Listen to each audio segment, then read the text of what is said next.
Ar žinai, kad rūkymas per metus kainuoja beveik 2000 eurų?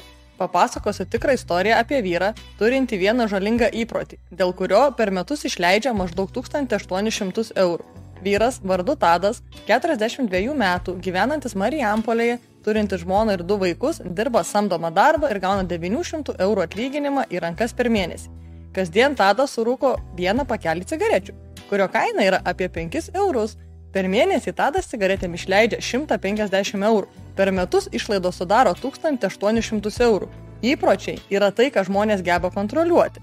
Jeigu Tadas savo įprotį rūkyti paverstų įpročių sumokėti savo, per metus jis atsidėtų po 1800 eurų tiek, kiek kainuoja rūkymas. Jeigu jisai tos pinigus padėtų bent jau kaip indėlį į banką su 4% metinių palūkanų, per 10 metų jau turėtų 21 600 eurų ir būtų uždirbęs per 3600 eurų palūkanų. O tai jau būtų nauda ne tik sveikatai, bet ir jo finansams. Ši istorija parodo, kad atsiradus įpročiai mokėti savo, ne tik nuolat auginamas turtas, bet ir kuriama galimybė papildomai uždirbti.